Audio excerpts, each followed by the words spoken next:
तो जी देखो, पिछली वीडियो में हमने बताया था कि मनाली से लेह की साइकिल यात्रा कंप्लीट करके अब मैं शुरू हो गया लेह से श्रीनगर की तरफ साइकिल चलाने।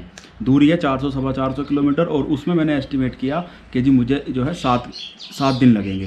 पहले दिन लेह से ससपोल, दूसरे दिन ससपोल से लामायुरू, तीसरे दिन मुलबेग, चौथे दिन कारगिल, पाँचवें दिन द्रास, छठे दिन सोनमर्ग, सातवें दिन श्रीनगर। इस तरह से मैंने प्लान किया था।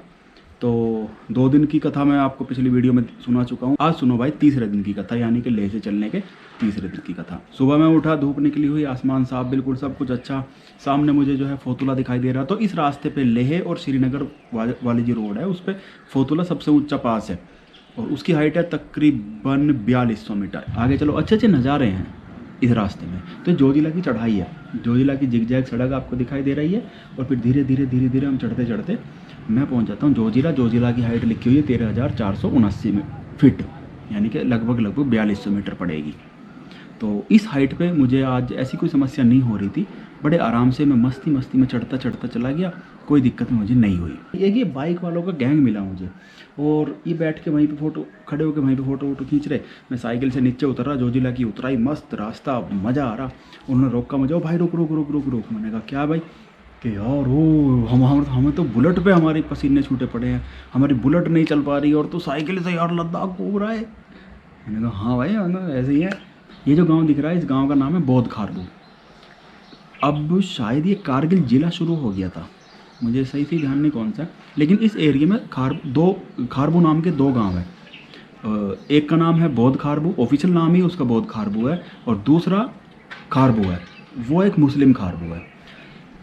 लद्दाख में देखो भाई 2 ज़िले हैं, लेह और कारगिल। लेह में तो ज़्यादातर बुद्धिस्ट लोग रहते हैं, थोड़े बहुत मुसलमान भी हैं। कारगिल में ज़्यादातर मुसलमान हैं, थोड़े बहुत बुद्धिस्ट हैं। तो ये चीज़ हमें खारबू पहुंचकर दिखने लगी थी जब छोटे छोटे स्कूली बच्चे, फोटो होगा कोई नहीं है, छोटे स्कूली बच्चे सिर पे स्कार्फ बांध के लड़कियां स्कूल जा रही, तो वो चीज़ दिखने लगी कि हाँ भाई अब हम जो है मुसलमान एरिया में एंट्री करने जा रहे हैं। तो ये बौद्ध खारबू है कारगिल के अंदर। चलो यहाँ पे कुछ खाने पीने की दुकानें हैं। तो फिर धीरे धीरे कब जोजिला की उतराई ख़त्म हुई, बौद्ध खारबू पार हुआ और फिर कब धीरे धीरे नामिकला की चढ़ाई शुरू हो गई, ये पता भी नहीं चलता। ये सब धीरे धीरे हो जाता है और फिर आखिर में हम पहुंच जाते हैं नामिकला। इसकी हाइट है 12,198 फीट, यानी कि 3800 मीटर के आसपास। अच्छा पास है। तो ये कुछ नज़ारे दिखाई दे रहे हैं नामिकला से नीचे देखने पे। तो ये बहुत अच्छे नज़ारे यहाँ से दिखते हैं।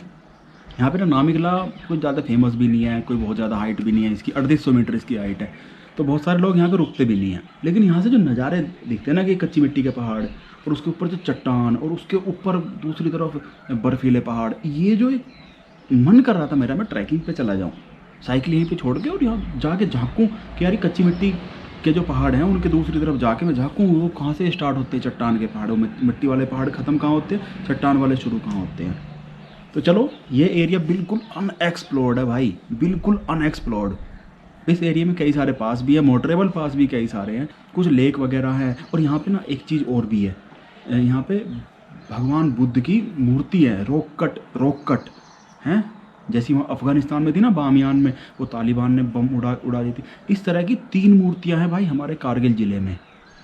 और एक तो यहीं पे है मुलबेग में, मुझे बाद में पता चला, नहीं तो मैं उसी दिन देखने वाला था, या फिर शायद पता चल गया था, मैं आलस के मारे मैंने देखा नहीं, उसकी मैंने इंपॉर्टेंस नहीं समझी उस दिन देखने की, क्योंकि मैं साइकिल पे था और जल्दी से जल्दी अपनी ट्रिप ख़त्म करना चाहता था। तो मैं डिसाइड कर चुका था कि भाई आज मुझे नामिकलाई रुकना है, मुलबेग जाके मुझे 500 रुपये का या 600-700 रुपये का कमरा मिल गया, जितने का भी था। बहुत सारे दोस्त पूछते हैं कि भाई अपनी इस पूरी ट्रिप की आइटनरी और ख़र्चा हमें बताओ। देखो जी, ये 7 साल पुरानी ट्रिप है और उसमें हमने कितना खर्चा किया वो हम साथ के साथ आपको बता रहे हैं, वो केवल अंदाजे से बता रहे हैं, मेरे पास ऐसी कोई लिस्ट नहीं है आज। लेकिन एक चीज़ याद रखो, जितना आपका बजट होता है आप कोई भी ट्रिप उतने बजट में कर सकते हो। मेरा बजट था मैक्सिमम 500 रुपये का रूम लेने का और मैंने पूरी ट्रिप में 5 जगहों पे टेंट लगाया। मनाली वाली साइड में कई जगहों पे मुझे 100-150 रुपये के बेड मिले और ज़्यादा जहाँ भी कहीं रूम लेना पड़ा मैंने 500 रुपये से ज़्यादा का, शायद यहाँ पे मुझे मुलबेग में मुझे सबसे महंगा रूम मिला था 600 या 700-800 का। तो मुझे कहीं भी 500 रुपये से ज़्यादा तो अगर आप भी 500 रुपये सोच के चलोगे तो 500 रुपये में आपका काम हो जाएगा। खाना तो देखो पूरे इंडिया में वही है, 100 रुपये में या 70-80 रुपये में आपका पेट भर जाता है। यहाँ पे भी आपका पेट भर जाएगा 70-80 रुपये में, 100 रुपये में। ठीक है जी, अब हिसाब लगा लो आपका। ट्रांसपोर्ट में आप जिस तरह की बाइक लोगे, जिस तरह का उसका एवरेज होगा, वही सब बेसिक खर्चे हैं, कोई बहुत बड़े खर्चे नहीं होते इन सब चीज़ों में, समझ रहे नहीं। तो ये हमारा होम स्टे था मुलबेक में। अब मुलबेक की खास बात क्या है कि मुलबेक आधा गांव तो है मुसलमानों का, तो क्लियर दिखाई देता है, और आधा गांव है बौद्ध लोगों का, वहाँ पे हिंदू नहीं है। तो अब मुसलमानों वाले एरिया में कहीं पे भी होम स्टे वगैरह कुछ भी नहीं है। बौद्ध, जैसे हम बौद्ध वाले एरिया में आते हैं वहाँ पे होम स्टे की लाइन लग जाती है। ये डिफरेंस मुझे लद्दाख में देखने को मिला, लेह और कारगिल में। कारगिल मेनली मुसलमानों का है, वहाँ पे आपको होम स्टे वगैरह बहुत मुश्किल से मिलेंगे। और लद्दाख, उसमें लेह में तो हर गांव में होम स्टे, हर गांव में होम स्टे। आप किसी में भी जाके किसी का भी दरवाज़ा खटखटा दो, वो आ जाओ जी, आ जाओ कह देंगे। और कारगिल में जाके आप कहो किसी से मुसलमान के यहाँ पे, कह देगा नहीं जी हमारे यहाँ कोई ठहरने की व्यवस्था नहीं है। दोनों ही लद्दाखी हैं, लेह वाले भी लद्दाखी हैं, कारगिल वाले भी लद्दाखी हैं, लेकिन ये कल्चरल डिफरेंस या जो भी जैसा भी डिफरेंस ये है। तो चलो आगे बढ़ते हैं। ये हमारा होम स्टे था, इसमें ये मेरा बिस्तरा, यहीं पे मैं रुका, यहीं पे खाना पीना हो गया आराम से। सुबह उठो, ये मुलबेक से ये कहीं नज़ारा दिखाई दे रहा, ये कोई और नदी है, पता नहीं कौन सी है। और धीरे धीरे हम कारगिल की तरफ बढ़ते जा रहे हैं। सड़क का कंस्ट्रक्शन का काम चल रहा है, चौड़े होने का काम चल रहा है, हरियाली मिलती जा रही है, और फिर हम धीरे धीरे करके कारगिल की तरफ जा रहे हैं। मुलबेक से कारगिल है 40 किलोमीटर, कहीं पे चढ़ाई है कहीं पे उतराई है। तो साइकिल से चढ़ाई होती है तो फिर महसूस भी होता है, धूप बहुत तेज़ पड़ती है लद्दाख में धूप बहुत तेज़ पड़ती है। जब धूप पड़ती है तो तेज़ ही पड़ती है।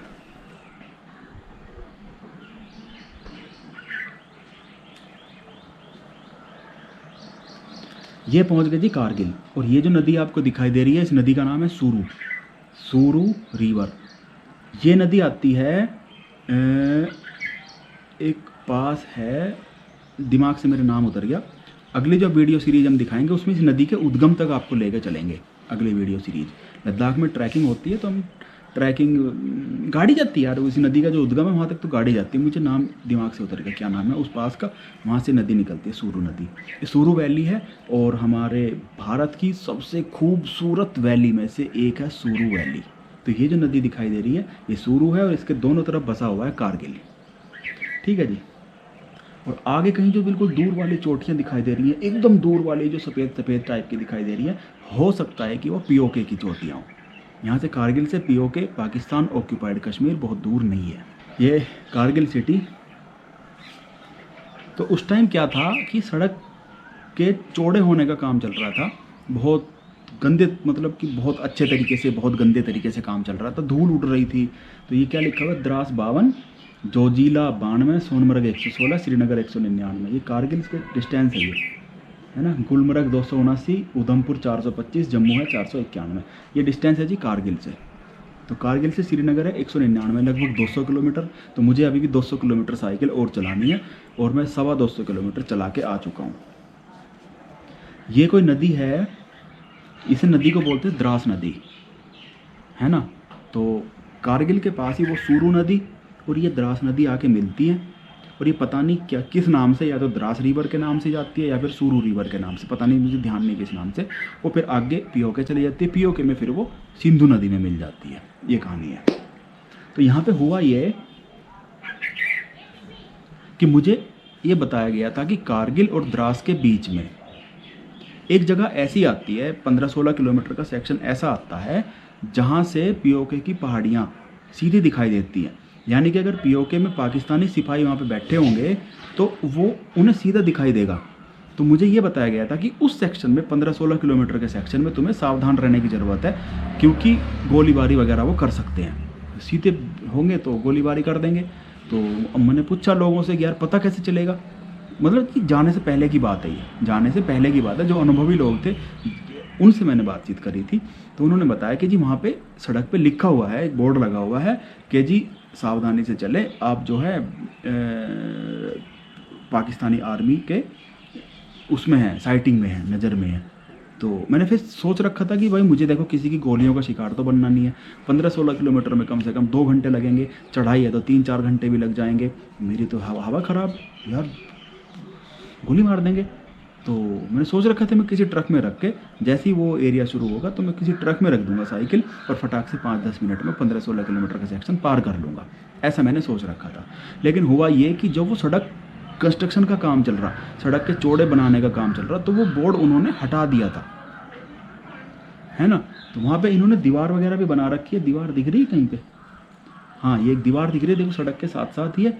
तो ये एक दीवार भी बना रखी है इसी से बचने के लिए कि उधर से कहीं से पीओके में जो पाकिस्तानी आर्मी बैठी हुई है वो गोलीबारी वगैरह करे तो रोड पे चलने वालों को कोई नुकसान ना हो। लेकिन मुझे पता नहीं चला, मुझे तो ये पता चला कि सड़क कंस्ट्रक्शन का काम चल रहा है, उन्होंने बना दी होगी दीवार। एक तरफ नदी है तो नदी में गिरने से बचने के लिए दीवार बना दी होगी, बोर्ड उन्होंने हटा दिया था क्योंकि काम चल रहा था। तो मुझे पता ही नहीं चला। मैंने बहुत सारे फ़ोटो खींचे और इनमें से कई फ़ोटो में पीओके की पहाड़ियाँ भी दिख रही हैं। अब ऐसे तो नहीं पता चल रहा क्योंकि चेक पोस्ट वगैरह तो दिख नहीं रही ना, इतनी बड़ी बड़ी तो चेक पोस्ट होती नहीं है। तो होगी कहीं पे पहाड़ियों की चोटियों पर होगी कहीं पे तो, लेकिन इन्हीं फ़ोटो में किसी ना किसी फ़ोटो में पीओके की कोई ना कोई पहाड़ी है। और मुझे उस टाइम तो पता ही नहीं, मैं तो मज़े मज़े में फ़ोटो खींचता निकल गया। बाद में जब मैं द्रास पहुँच गया तब पता, आगे पहुँच गया मैं, तब पता चला अच्छा वो सेक्शन था, वो वाला एरिया था, उसमें तो यार मैं रुक रुक के फ़ोटो खींच रहा था। हाँ, ये वाला फ़ोटो है जी वो। ये जो लेफ्ट से एक नदी आ रही है ये द्रास नदी है, और राइट से जो नदी आ रही है, वो सामने से जो नदी आ रही है वो है, वो पीओके की तरफ से आ रही है। और सामने जो दूर एकदम जो बर्फीली चोटियाँ दिख रही हैं वो पीओके के अंदर हैं। तो उनमें अगर जूम करके देखोगे, मतलब कि जूम करके अगर देखते तो हो सकता है पाकिस्तान की कोई ना कोई चोटी चौकी दिख जाती है। तो भाई आगे चल पड़ा, आगे से सड़क अच्छी मिल गई क्योंकि उन्होंने कंस्ट्रक्शन कर दिया था द्रास की तरफ। तो मस्त मज़ा आया। अब एक गांव में, वही खारबू गांव, एक तो था बौद्ध खारबू, एक था मुस्लिम खारबू। तो इस खारबू गांव में अंधेरा हो गया और कारगिल से लेके अब तक चढ़ाई थी। मैं रुकना भी चाह रहा था गांव में। तो मैंने एक बुजुर्ग से पूछा, मुसलमान ही थे उस गांव में, सारे के सारे मुसलमान थे। मैंने बुजुर्ग से पूछा कि भाई यहाँ पे कोई गांव में कोई ठहरने की व्यवस्था हो जाए। मैं बहुत ज़्यादा थका हुआ था, बहुत थका हुआ था मैं। और कारगिल से लेकर अब तक 7-8 घंटे से मैं लगातार चढ़ाई पे था। तो आगे चलने की इच्छा नहीं थी। बड़ी मुश्किल से एक गांव मिला खारबू, उसमें मैंने बुजुर्ग से पूछा कि जी रुकने की व्यवस्था हो जाएगी? उसने कहा जी नहीं होगी। मैंने कहा कहाँ पे होगी? कि उसके लिए तुम्हें द्रास जाना पड़ेगा। अब द्रास हुआ कम से कम उस जगह से 30 किलोमीटर। मेरी हवा ख़राब, और वो भी चढ़ाई पे। मेरी हवा ख़राब, यार मैं तो नहीं जाऊँगा। चलो कोई बात नहीं। मैंने पूछा कि अपने घर में रुका लो, देखिए और मैं थका हुआ हूँ। कि नहीं ऐसा नहीं कर सकते। ठीक है भाई, तुम्हारी मर्ज़ी है। अब मुझे यार वो लद्दाख के बहुत लेह के बहुत याद आ गई कि यार अगर वहाँ पे हम लेह के किसी बुद्धिस्ट के घर में जाके बोलते, किसी गांव में जाके बोलते, तो वहाँ पे आराम से रुकने की व्यवस्था हो जानी थी। चलो खैर कोई बात नहीं, ये सब हमारी यात्राओं का हिस्सा है। तो मैं फिर आगे चल पड़ा। सोचा कि आगे कहीं पे बीआरओ वालों का कैंप मिलेगा, बॉर्डर रोड वालों का, उनके आसपास में टेंट लगा लूँगा। कम से कम एक सेफ्टी, एक ऐसा फीलिंग रहती है कि हाँ भाई हमारे आसपास कोई है। तो उससे पहले एक और गांव में, शमसा गांव था वो, शमसा, एक बच्चा सड़क पे खड़ा हुआ था। उसने मुझे रुकने को कहा, अंधेरा होने लगा था।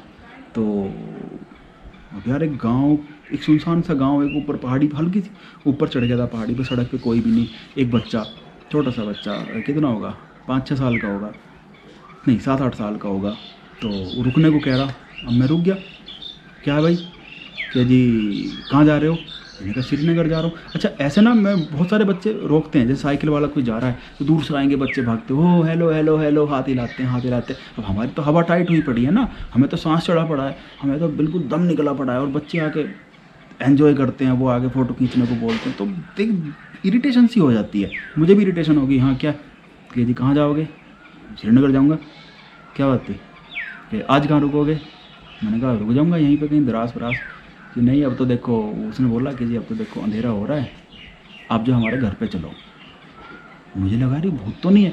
मैंने एकदम उसके पैर देखे, पैर एकदम सीधे, क्योंकि मैंने कहानियाँ सुनी थी। देखो अंधेरा होने लगा था, और मेरा पहाड़ों में यात्राओं के टाइम पे रात में भूतों पे घनघोर विश्वास है। दिन में मैं भूतों पर विश्वास नहीं करता हूँ, रात में बहुत विश्वास करता हूँ। तो मैंने उसके पैर देखे, पैर उसके एकदम सीधे। तो मैं कहा यार ये भूत तो है नहीं, लेकिन क्यों कह रहा है यार, ये क्यों कह रहा है। मैं कहा तेरा नाम क्या है? कि जी मुश्ताक अहमद।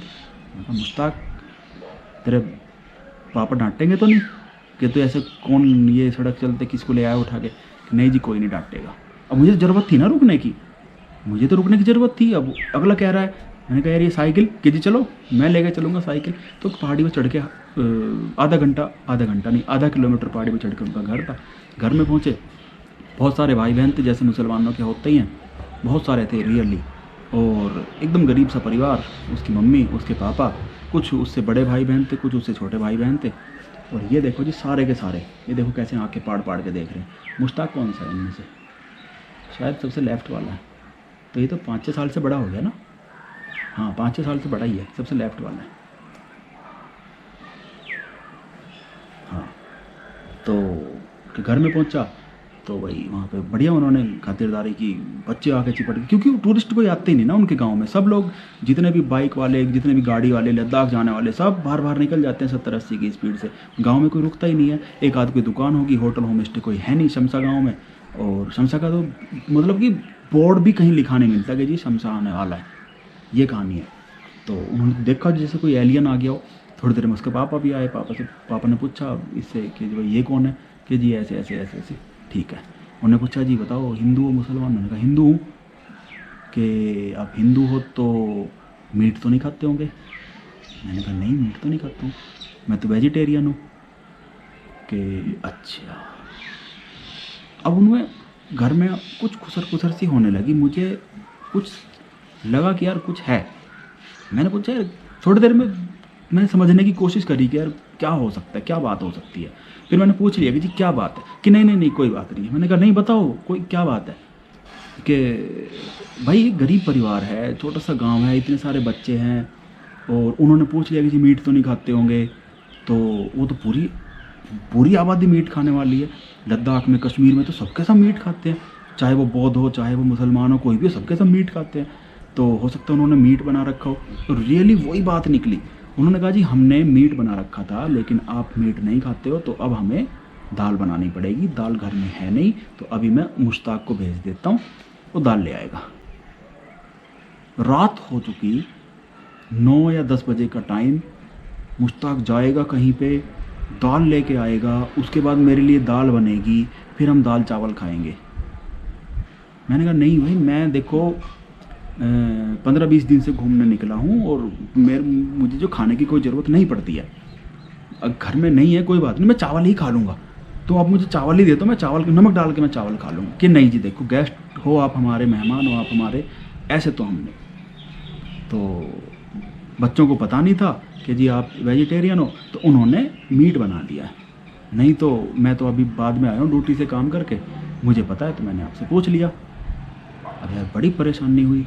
वो जिद पे अड़े हुए कि मुश्ताक को उसने पैसे दे दिए कि जा दुकान से ले आ। कहाँ से लाएगा? तो वो बगल में गांव है यार, दूसरे गांव से रात के 9 बजे। सोचो एक बार, ठंड, रात के 9 बजे एक छोटा सा बच्चा दूसरे गांव में 100 ग्राम दाल लेके आएगा मेरे लिए, और वो दाल फिर मेरे लिए बनेगी, और पूरे परिवार के लिए मीट बना रखा है।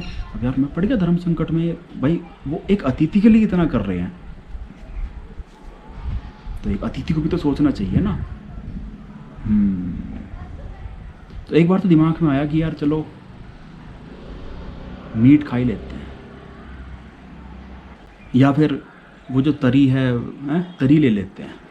चलो ठीक है, थोड़ी सी हमारी, हम नहीं खाते तो हमें थोड़ा सा अटपटा लगेगा, लेकिन चलो भाई मैं नहीं बनाने दूंगा, मैं इन्हें दाल नहीं बनाने दूंगा, ये मैंने सोच लिया। फिर आखिर में सोल्यूशन अचानक मेरे दिमाग में आया कि जी अंडे हैं? उन्होंने कहा हाँ हैं अंडे। मैंने कहा अंडे बनाओ, आमलेट बनाओ। तो भाई अंडे मतलब कि आमलेट और चावल उस दिन खाए मैंने। तो मेरा भी धर्म बच गया, उनका भी धर्म बच गया, अतिथि का भी धर्म बच गया, और मेज़बान का भी धर्म बच गया। ये हुआ, मैं अंडे खा लेता हूँ। तो अगर ये बात होती तो ये तो पक्की थी कि भाई मैं रात को 9 बजे बच्चे को या उन्हें किसी को भी दाल लेने नहीं भेजने वाला था। मैं बिल्कुल भी नहीं यार, वो मेरे लिए 50 ग्राम 100 ग्राम दाल लेके आएंगे, उनके लिए खाना बना रखा। सोच के देखो एक बार, बाद में मैंने इस बारे में अपने ब्लॉग में लिखा, किताब में लिखा, तो मुझे मेरे बहुत सारे दोस्तों ने अपशब्द भी कहे, गालियाँ दी कि यार तू एक इस तरह से आके अपना धर्म भ्रष्ट करेगा। अब यार ये तो हमारे पुराणों में कहानियाँ भी लिखी हुई है भाई, अतिथि परायण तक करके लोग बाग। तो ये सब छोड़ो, ये सब सोचना पड़ता है, ये सब होता है। आप किसी के घर पे जा रहे हो तो नॉर्थ ईस्ट के कुछ किस्से हैं, चलो कभी बाद में बताएंगे नॉर्थ ईस्ट वगैरह के। तो ये कहानी थी आज की। अगली वीडियो में हम आपको लेकर चलेंगे यहाँ से आगे द्रास की तरफ, द्रास से आगे जोजिला की तरफ, जोजिला से आगे श्रीनगर की तरफ, जहाँ तक भी जाएंगे। तो चलिए ठीक है, आपको हमारा ये अनुभव कैसा लगा और आपको हमारा ये प्रयास कैसा लग रहा है। बस अब तो यात्रा ख़त्म होने वाली है, एक आध वीडियो और आएंगी, बस फिर ये साइकिल सीरीज़ हमारी ख़त्म हो जाएगी। तो बताना ज़रूर भाई कैसा लग रहा है, क्या लग रहा है। ठीक है जी, बाय बाय।